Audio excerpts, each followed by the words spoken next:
Vamos abrir então as Bíblias em Naum, capítulo 1. Hoje iremos terminar a exposição do livro de Naum.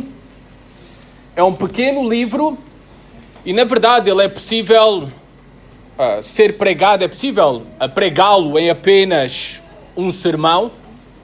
Nós não o fizemos. Nós, na verdade, separámos 3 domingos para a exposição do livro de Naum, porque dedicámos mais detalhadamente a estudar os primeiros 7 versículos deste livro, os quais são ricos na revelação de certas qualidades de Deus, e por isso nós separamos este tempo específico, 2 domingos, para a exposição somente dos 7 primeiros versículos do livro de Naum. Temos revelado, logo ao início deste livro, algumas das qualidades, dos atributos, das características de Deus.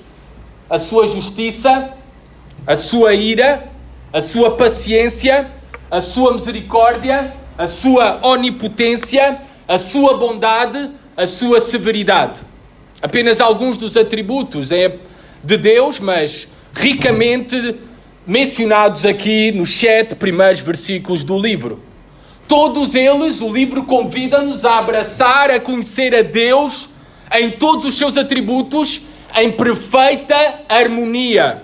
O amor em harmonia com a ira, a misericórdia em harmonia com a justiça, a bondade em harmonia com a severidade. Devemos abraçar o Deus revelado nas Escrituras, ou então nós estamos a adorar um Deus fabricado pela nossa própria imaginação. E isso é idolatria. Nós devemos adorar a Deus conforme Ele se revelou para nós nas Sagradas Escrituras. E para revelarmos ou para adorarmos corretamente a Deus, nós temos que o conhecer verdadeiramente conforme Ele se revelou nas Sagradas Escrituras. Este é o alvo de nós estudarmos domingo após domingo, encontro após encontro, dentro dos nossos lares, de forma pessoal, individual, as Escrituras. O alvo final é para conhecer verdadeiramente e mais profundamente a Deus e ao seu Filho, Jesus Cristo, e ser transformado por esse conhecimento. Pois nisto está a vida eterna, em conhecer a Deus e ao seu Filho Jesus Cristo. O encontro com a palavra é o encontro com o Deus da palavra. Ossos secos podem ressuscitar quando temos esse encontro com a palavra. Corações de pedra podem ser transformados em corações de carne quando temos esse encontro com a palavra viva de Deus. Por isso nós queremos que ela habite ricamente nas nossas mentes e corações, a palavra de Cristo, conforme Paulo diz ali em Colossenses capítulo 3. Que ela habite ricamente na nossa vida pessoal. Que ela habite ricamente nos nossos lares. Que ela habite ricamente no encontro congregacional coletivo do povo de Deus. Que ela habite ricamente. É por isso que nós insistimos em encontros individuais e também em encontros semanais juntos com a palavra, à volta da palavra. E lamentamos profundamente quando os mesmos não são grandemente correspondidos pelo povo de Deus. E fica aqui uma exortação de verão. Se não tens desejo pela palavra, não tens desejo pelo Deus da palavra. Se não tens esses encontros pessoais e também coletivos, como nós esta manhã, com a palavra, então não irás frutificar com bons frutos no teu relacionamento com Deus e com os outros. Por isso, vamos encontrar-nos com a palavra de Deus e com o Deus da palavra esta manhã, mais uma vez. Naum, capítulo 1, versículo 8. Diz assim a palavra de Deus.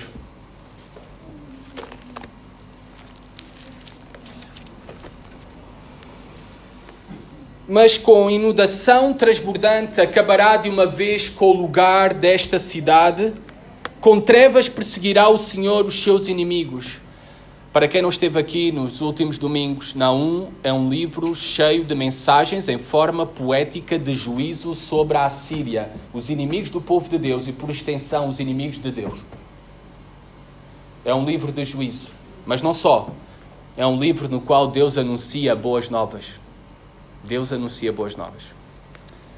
Tendo este brevíssimo contexto, vamos prosseguir a leitura. Que pensais vós contra o Senhor?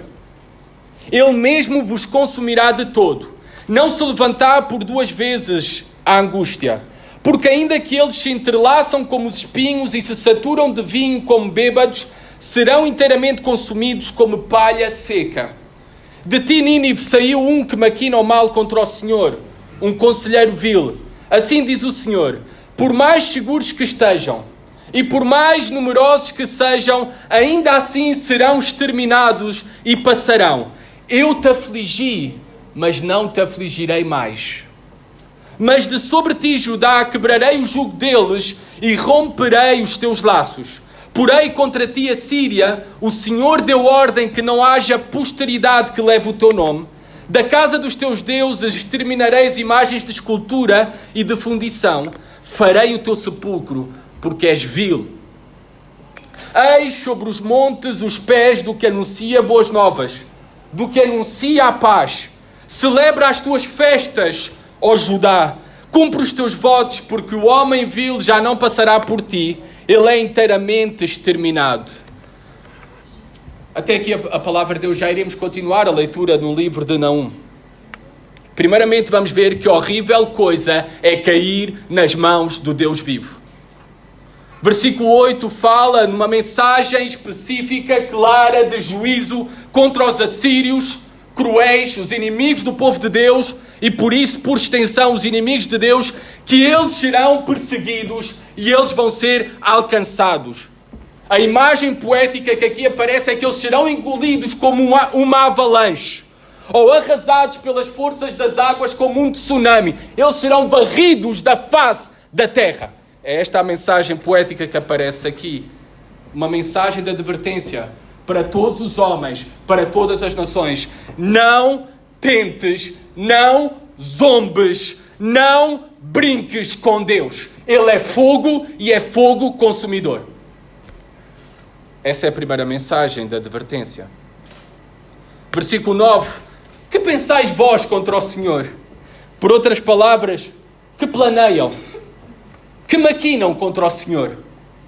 Vossos planos, Deus está a dizer, serão frustrados, serão destruídos, serão arruinados.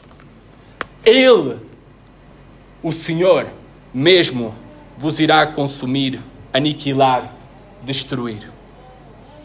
E isso acontecerá, reparem, versículo 9, de um momento para o outro. De um momento para o outro. Assim foi também no dilúvio. A porta da arca fechou-se de um momento para o outro e não voltou a abrir-se. E assim todos os homens foram engolidos pelas águas. Juízo de Deus sobre este mundo, pela sua perversidade e maldade. E Ele continua a executar juízos durante os séculos sobre os homens, as nações arrogantes. E um dia haverá o juízo final. Um dia haverá o juízo final. E este juízo sobre os assírios é apenas uma advertência que os homens um dia irão se enfrentar ao juiz supremo, um encontro final onde serão julgados. E se não se arrependerem, eles serão inteiramente consumidos como palha seca. Versículo 10. Serão inteiramente consumidos como palha seca. Os homens arrogantes que se opõem ao povo de Deus e ao Deus único e verdadeiro, eles são apenas pó e palha, não passam disso. Pó e palha.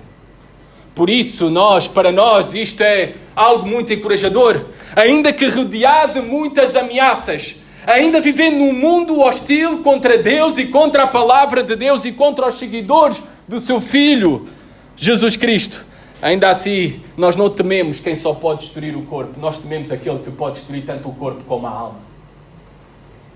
Nós não tememos os homens, não tememos as nações. Nós não tememos essas grandes nações, Rússia, Estados Unidos, Coreia, China, Putin, Biden, Kim Jong-un, Xi Jinping, não passam de palha. Não passam de palha. Com apenas um estalar de dedos da parte de Deus. E essas nações não existirão mais. A mensagem de Naum é clara. A destruição dos assírios está para breve. A destruição da maior cidade naquele tempo e do império maior que a terra tinha conhecido até aquele momento estaria prestes a acontecer com grande ruína devido ao julgamento de Deus. Porque nas mãos de Deus, todas as nações, todos os homens, com toda a sua glória e força, são apenas pó e palha. Pó e palha. Por isso devem temer a Deus, todas as nações e todos os homens, arrependerem-se e voltarem-se para Deus, ou então serão consumidos pela sua indignação justa, pela sua ira, pelas obras perversas, maquiavélicas que conspiram e que praticam neste mundo. Versículo 11 a 15, reparem como o reforço da sentença é segura. Essa sentença irá acontecer. A Assíria cairá nas mãos de Deus. Isso ocorreu no ano 612 a.C., às mãos dos Medos e Babilônios. Eles depois dividiram as províncias entre si, a Babilônia e os Medos. Versículo 12, que nós lemos: as suas muralhas e exércitos naquele dia não poderão os salvar. A sua própria força é inútil contra Deus. Nenhum homem pode permanecer de pé e resistir ao agir de Deus, aos planos de Deus. O homem não pode fazer nada contra Deus, se Deus não o permite. Reparem que também no versículo 12 deixa de falar dos assírios e tem uma menção breve de esperança para o seu povo. Diz assim no versículo 12: eu te afligi, mas não te afligirei mais. É uma referência, está a falar para Judá, está a falar para o povo da aliança de Deus. E isso para nós é uma aplicação. No meio das nações perversas e arrogantes que o Senhor está a executar o seu juízo, Ele mantém em salvo e seguro aqueles que são seus. E até mesmo se nos faz cair em angústia, Ele mesmo assim é aquele que tem a sua mão na temperatura do forno, que tem a sua mão no timer, no relógio do forno. É Ele que tem o controle sobre tudo, cada circunstância. Soberano é o nosso Deus. Por isso Ele pode dizer: eu te afligi, mas não te vou afligir mais. Porque Ele é o soberano sobre tudo e todos. E aqui uma mensagem de esperança para o seu povo. Ele está no controle até das nossas aflições, do nosso dia da angústia. E Ele é bom para connosco. É certo que na maioria das vezes as angústias sobre as nossas vidas, elas aparecem de forma surpreendente. Lembremos-nos da história de Jó. Todo aquele sofrimento foi uma surpresa para Jó. E ainda nós, ao lermos o livro de Jó, somos surpreendidos por essa mesma história. De todos os homens na terra, a Bíblia afirma que Jó, naquele tempo, era o mais justo. E mesmo assim, aquele que sofreu mais às mãos de Satanás, com a autorização de Deus. As características do sofrimento de Jó, a duração do sofrimento de Jó, as razões do sofrimento de Jó, tudo isto na história é surpreendente. Mas nós não temos que olhar para as circunstâncias. Nós temos que olhar para o nosso soberano Deus, que nos conduz em todas as coisas com propósito e prometeu estar conosco até ao fim e livrar-nos oportunamente. Versículo 12 e 13. Mas de sobre ti, Judá, estou a ler o versículo 13. quebrarei o jugo deles e romperei os teus laços. Chegou o momento de livramento para o povo de Deus. Oportunamente chegou o momento de livramento. Seriam livres da aflição, da angústia praticada pelos assírios. Chegou o momento em que Deus livrou o seu povo oportunamente. Versículo 14, o rei da Assíria é sentenciado aqui com 3 coisas. Por extensão, o rei, a autoridade máxima, Senaqueribe, e por extensão, os seus súbditos. 3 coisas aqui de julgamento. Ficarão sem descendentes. Ficarão sem descendentes. Depois, os seus ídolos serão destruídos. Eles que se jactavam por ter conquistado as nações arrogantes com a força dos seus ídolos, Deus iria mostrar que só há um Deus único e verdadeiro. E esse é Adonai, Yahweh, Jeová, Deus. Também, terceiro, irão perder a sua própria vida. Versículo 14, sepulcro. Farei o teu sepulcro, porque és vil. És vil. Nós já falámos um pouco da maldade dos assírios. Vamos falar ainda mais detalhadamente ainda ao longo do sermão. Versículo 15, reparem este versículo que para mim é um versículo que faz um parênteses no meio de toda uma mensagem de juízo. Deus tem uma mensagem de esperança para aqueles que são seus. Deus tem boas novas. Versículo 15. Eis sobre os montes os pés do que anunciam boas novas, do que anuncia a paz. Celebra as tuas festas, ó Judá. Cumpre os teus votos, porque o homem vil já não passará por ti. Ele é inteiramente exterminado. Boas novas para o seu povo. O qual, por extensão, essas boas novas estão associadas para nós em Jesus Cristo. Em Jesus Cristo há boas notícias, as melhores de todas para nós, livres dos nossos inimigos e dos inimigos mais terríveis.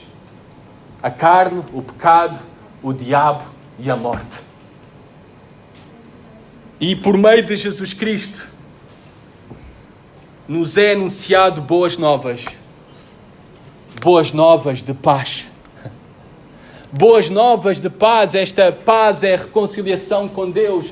Mas esta paz também, esta palavra é salom ou shalom, que é algo que é uma prosperidade completa, plena, que só é possível por meio do Príncipe da Paz, Jesus Cristo.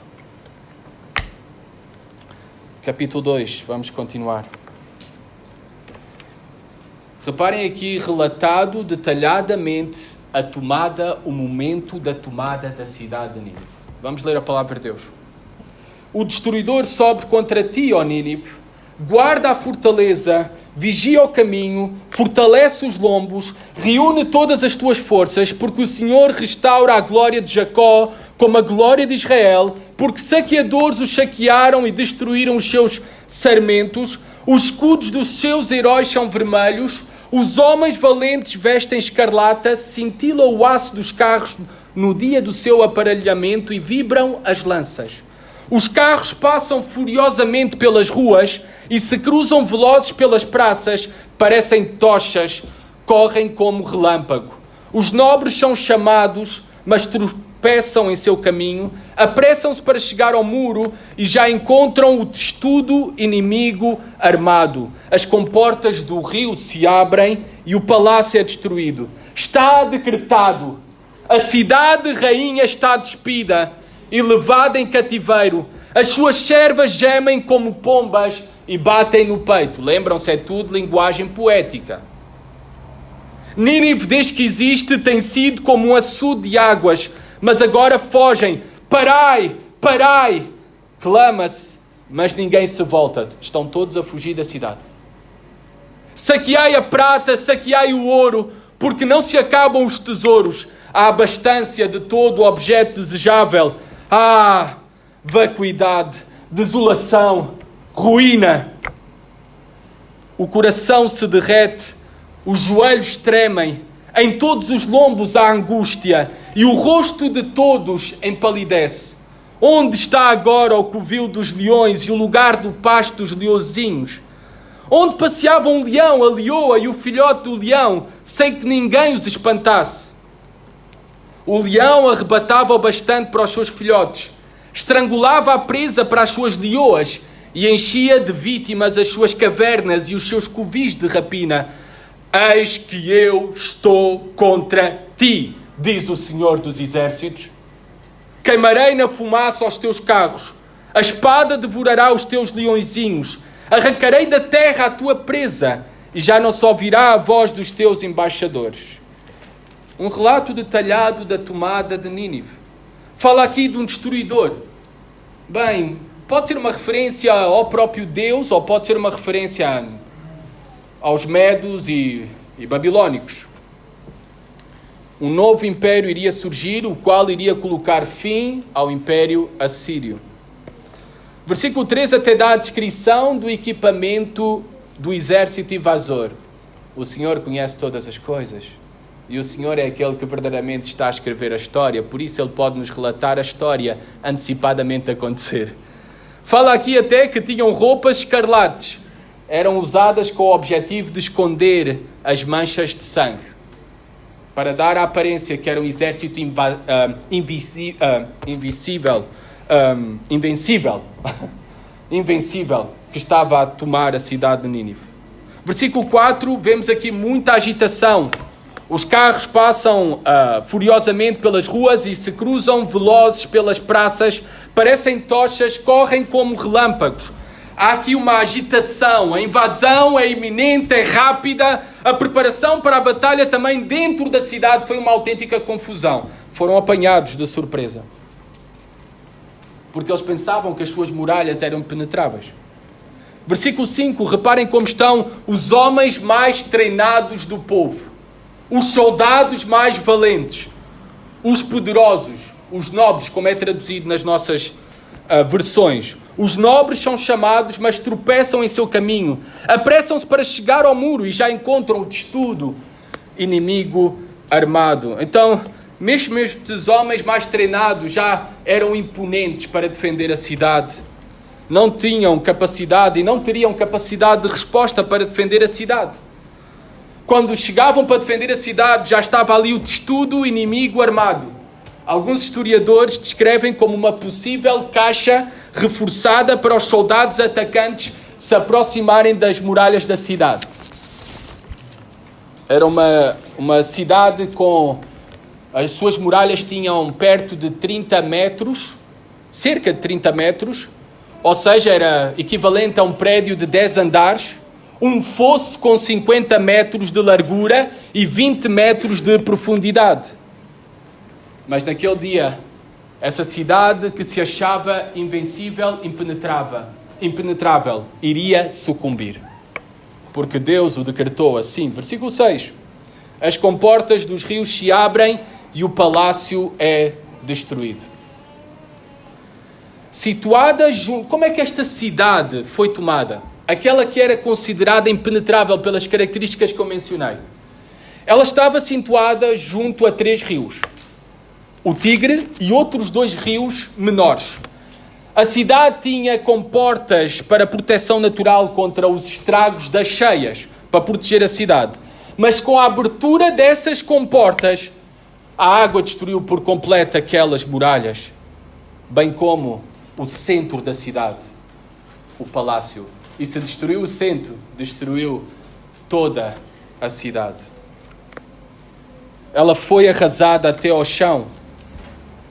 O povo na cidade que não pôde escapar para as últimas fortalezas assírias no oeste do império foi massacrado ou deportado. Versículo 7.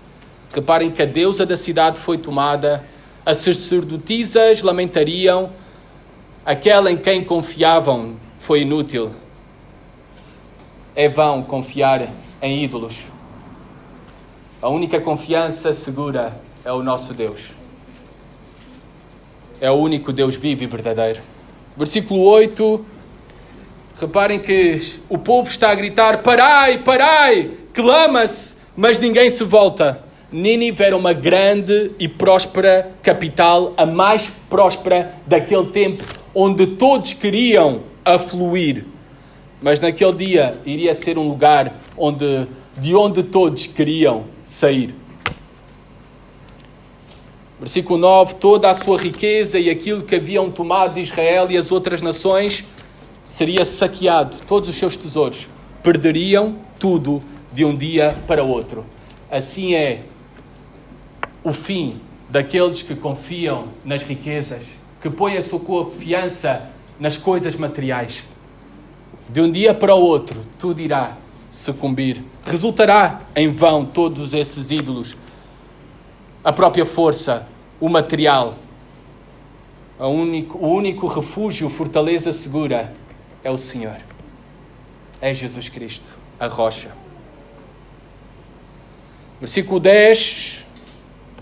Reparem o estado dos seus habitantes. O coração se derrete, os joelhos tremem, em todos os lombos há angústia e o rosto de todos eles empalidece. Reparem o estado em que estavam os seus habitantes, arrogantes, orgulhosos.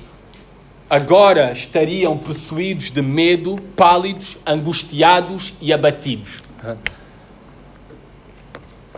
Diante da indignação justa de Deus, da ira de Deus. Reparem, o capítulo 2 termina com uma série de perguntas retóricas sobre Nínive por parte do profeta, em jeito de provocação. Reparem o versículo 14. Versículo 13, peço desculpa. Eis que eu estou contra ti. E antes disso, desta mensagem, eis que eu estou contra ti, o Senhor pergunta: onde está o leão, a leoa, o filhote de leão? Onde estão esses devoradores que devoravam as nações ao seu redor? Onde é que eles estão agora? Perguntas de provocação por parte do profeta. Os assírios gostavam muito de leões. Em várias artes e esculturas, os assírios têm homens com cabeça de leão. Então eles gostavam muito dos leões. Seguramente hoje em dia seriam do Sporting. Está bem? Mas não há boas notícias, apesar de eu ser do Sporting, está bom? Para aqueles leões, eles agora seriam devorados. Aqueles que foram devoradores de muitas nações, inclusive do povo de Deus, Judá, agora seria devorado. Porque eis que eu estou contra ti. Não há pior notícia do que esta. Não há pior condição para o homem, para as nações, do que esta. Que Deus esteja contra eles. Que Deus esteja contra elas. Não há ameaça maior. Não há fim mais trágico do que Deus estar contra nós. Se Deus é contra nós, quem será favorável a nós? Também é algo que nós nos podemos perguntar. Se Deus é contra nós, quem será favorável a nós? É a pior condição. Eis que eu estou contra ti. Ele está contra todos os homens rebeldes, perversos, arrogantes, inimigos do seu povo, inimigos de Deus. Capítulo 3, ao relato da destruição completa de Nínive. Vamos colocar-nos de pé para fazer a leitura da palavra de Deus. Diz assim a palavra de Deus: ai da cidade sanguinária, toda cheia de mentiras e de roubo, e que não solta a sua presa. Eis o estalo de açoites e o estrondo das rodas, o galope de cavalos e carros que vão saltando, os cavaleiros que esporeiam, a espada flamejante, o relampejar da lança e multidão de trespassados, massa de cadáveres, mortos sem fim, tropeça gente sobre os mortos. Tudo isso por causa da grande prostituição, da bela e encantadora meretriz, da mestra de feitiçarias, que vendia aos povos com a sua prostituição e a gentes com as suas feitiçarias. Eis que eu estou contra ti, diz o Senhor dos Exércitos. Levantarei as abas da tua saia sobre o teu rosto e mostrarei às nações a tua nudez e aos reinos as tuas vergonhas. Lançarei sobre ti imundícias, tratar-te-ei com desprezo e te porei por espetáculo. Há de ser que todos os que te virem fugirão de ti e dirão: Nínive está destruída. Quem terá compaixão dela? De onde buscarei os que te consolem? És tu melhor do que Nó-Amon, que está situada entre o Nilo e os seus canais, cercada de águas, tendo por baluarte o mar e ainda o mar por muralha? Etiopia e Egito eram a sua força, e esta sem limite, Put e Líbia o seu socorro. Mas também estas nações foram destruídas, para que vocês possam entender aquilo que estão a ler. Todavia ela foi levada ao exílio, foi para o cativeiro. Também os seus filhos foram despedaçados nas esquinas de todas as ruas. Sobre os seus nobres lançaram sortes, e todos os seus grandes foram presos com grilhões. Também tu, Nínive, serás embriagada e te esconderás, embriagada com o cálice da ira de Deus. Também procurarás refúgio contra o inimigo. Todas as fortalezas são como figueiras, como figos temporãos. Se os sacodem, caem na boca dos que os há de comer. Eis que as tuas tropas no meio de ti são como mulheres. As portas do teu país estão abertas de par em par aos teus inimigos. O fogo consome os teus ferrolhos. Tira a água para o tempo do cerco. Fortifica as tuas fortalezas. Entra no barro e pisa a massa. Toma a forma com os ladrilhos. Está a ser sarcástico. Já não há tempo para reconstruir as muralhas. Foram destruídas. A cidade invadida. Versículo 15. No entanto, o fogo ali te consumirá. A espada te exterminará. Como sumir-te-á como o gafanhoto. Ainda que te multiplicas como o gafanhoto e te multiplicas como a locusta, ainda que fizeste os teus negociantes mais numerosos do que as estrelas do céu, o gafanhoto devorador invade e sai voando. Pobreza, ruína, miséria total. Versículo 17. Os teus príncipes são como os gafanhotos e os teus chefes como os gafanhotos grandes, que se acampam nas sebes nos dias de frio, e subindo o sol voam embora e não se conhece o lugar onde estão. Os teus pastores dormem, ó rei da Assíria. Os teus nobres dormitam. O teu povo se derrama pelos montes e não há quem o ajunte. Não há remédio para a tua ferida. A tua chaga é incurável. Todos os que ouvirem a tua fama baterão palmas sobre ti, porque sobre quem não passou continuamente a tua maldade. Podem sentar-se. Capítulo 3 começa com a expressão ai, uma expressão na Bíblia para lamento, e uma expressão que precede um anúncio de juízo. É tempo para lamentarem, tempo para o lamento dos assírios, dos inimigos de Deus. É descrita aqui como uma cidade sanguinária, porque os assírios eram conhecidos pela sua extrema crueldade. Empalamentos, amputações, tortura, decapitações. E eu resisto-me aqui a dar mais detalhes porque temos crianças presentes. Versículo 3. Uma grande matança é mencionada aqui no capítulo 3. Reparem a parte final do capítulo 3. Massa de cadáveres, mortos sem fim. Tropeça gente sobre os mortos.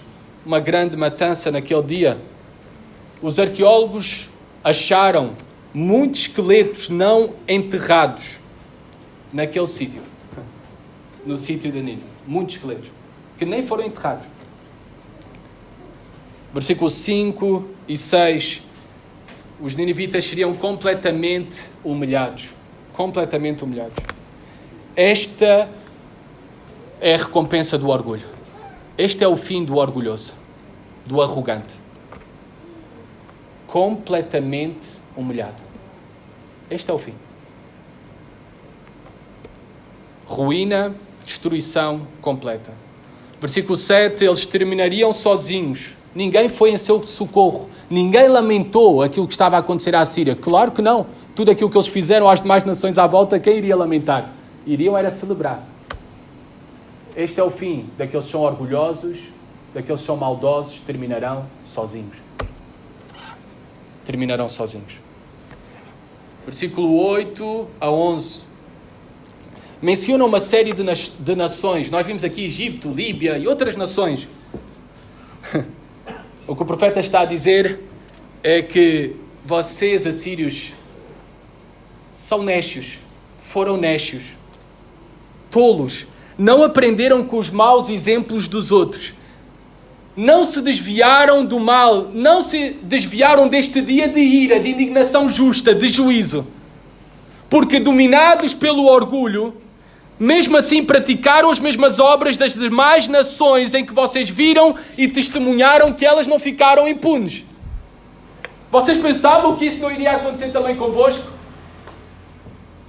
Esse é o orgulho e a arrogância de ser rebelde a Deus, é pensar que tem o controle das coisas, que ninguém pode nada contra mim, que eu sei como viver a minha vida e Deus não tem o direito de dizer o que eu devo fazer com a minha vida, com o meu corpo.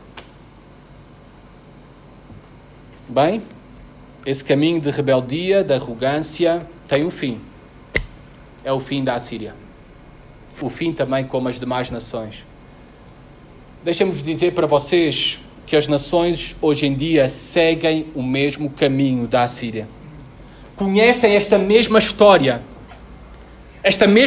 da Assíria e do seu fim, mas repetem as mesmas obras sem considerar a Deus, sem considerar a sua indignação justa, sem considerar que há um Criador, um juiz justo sobre os homens, sem considerar a mensagem de alerta, de advertência, o clamor de Deus para o arrependimento das nações. E deixem-me dizer que a nossa nação segue o mesmo caminho da Assíria. Portugal está debaixo do juízo de Deus. 15 a 20 mil abortos por ano são praticados. 15 a 20 mil homicídios de inocentes são praticados neste país. Nós não somos diferentes à Assíria. Deus tenha misericórdia desta nação.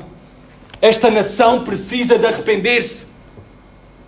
O senhor Presidente Marcelo Rebelo de Sousa, o senhor Primeiro-Ministro António Costa, necessita de arrepender-se. Devem abandonar as suas más obras, as quais aprovam, promovem e apoiam.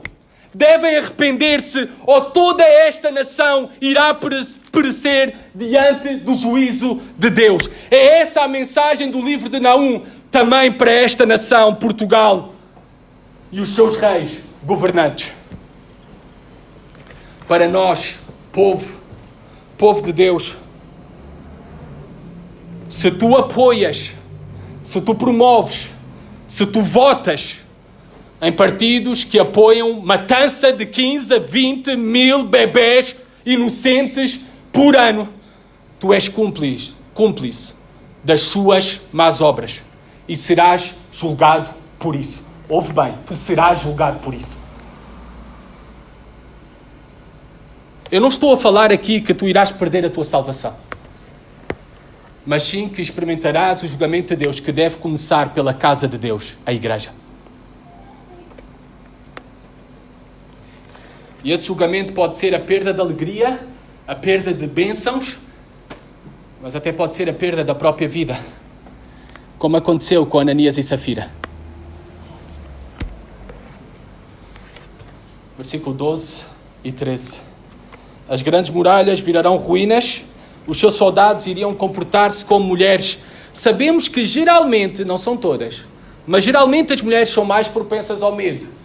É medo de uma aranha minúscula que parece uma tarântula naquela hora. Tá bom? São mais propensas ao medo, então.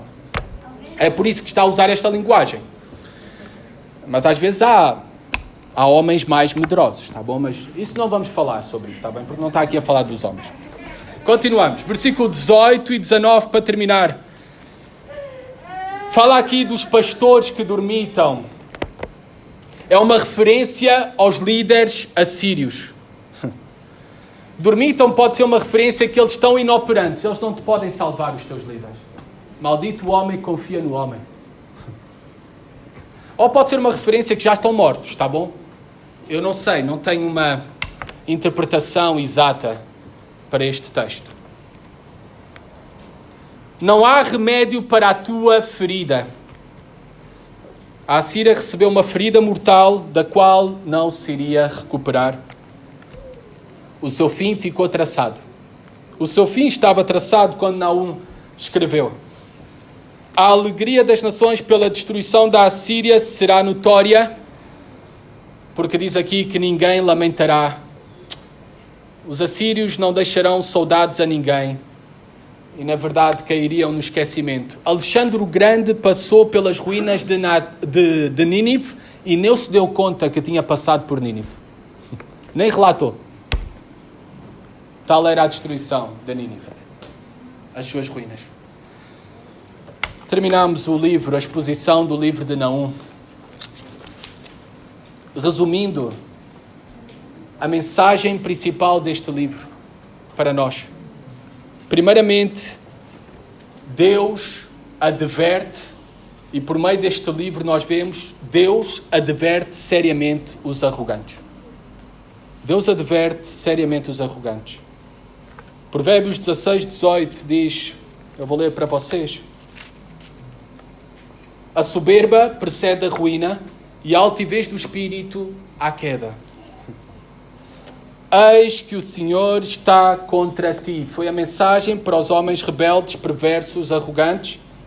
E essa mensagem continua a ser para todos os rebeldes, perversos e arrogantes. Para todas as nações. Eis que o Senhor está contra ti. Salmo 7,12. Diz assim a palavra de Deus: se o homem não se converter, afiará Deus a sua espada, já armou o arco, tem-no pronto. Se o homem não se converter. Se o homem não quer terminar em ruína completa, em destruição, em condenação, há uma mensagem para ti esta manhã. Arrepende-te. Deixa os teus pecados. Volta-te para Deus. Volta-te para o seu Filho Jesus Cristo, reconhecendo-o como Senhor e Salvador. E serás salvo da ira futura. E irás prosperar. Também vemos que Deus alerta claramente os seus inimigos. Eles não ficarão impunes, eles serão julgados e sofrerão as consequências da justa indignação de Deus. Porque se Deus é bom, Ele tem que ser um bom juiz e condenar aqueles que são culpados.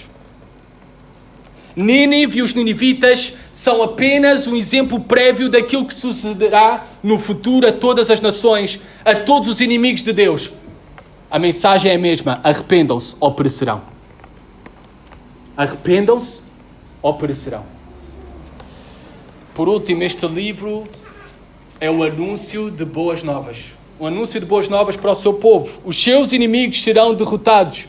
E no Novo Testamento nós vemos que esta mesma palavra, boas novas, que é usada neste livro, ela é usada para o Evangelho de Jesus Cristo. Quem é Jesus Cristo e o que Ele fez para reconciliar os homens pecadores com Deus para todo sempre. Boas novas. As melhores notícias de todas. Cristo garantiu na cruz a derrota dos nossos inimigos. Ele garantiu na cruz a derrota de Satanás, do pecado, da morte. Somos mais que vencedores. E temos conhecido o Príncipe da Paz. Por isso experimentamos Shalom. Prosperidade completa. E iremos experimentá-la para todo o sempre. Sem o mal e sem os maus para todo o sempre. É assim que termina o livro de Naum. Não haverá jamais os maus e os malvados. Nós sabemos que aponta para o nosso futuro glorioso, sem a presença do pecado. Que maravilha será o céu. Não é pelas ruas de ouro. É pela ausência da presença do pecado. É pela ausência destes inimigos, Satanás, o pecado e a morte. Nós também somos chamados a anunciar estas boas novas. Somos chamados a anunciar essas boas novas. Romanos 10:15. Nós devemos anunciar as boas notícias de Deus a todos os homens e devemos estar comprometidos juntos nesse mesmo propósito de anunciar essas boas novas. Anunciar às nações que se arrependam e se convertam ao Deus único e verdadeiro e anunciar as boas novas sobre Jesus Cristo. Só por meio de Jesus Cristo, de crer em Jesus Cristo, podem ser salvas da ira vindoura. Reparem em Romanos 10, 15. E como pregarão se não forem enviados? Como está escrito, quão formosos são os pés do que anunciam coisas boas, do que anunciam boas novas, boas notícias. Nós temos conhecido essas boas notícias, nós temos provado o quão Deus é bom, nós agora também somos chamados a anunciar essas boas notícias, o Evangelho, a todas as nações. Que o Senhor nos ajude. Amém.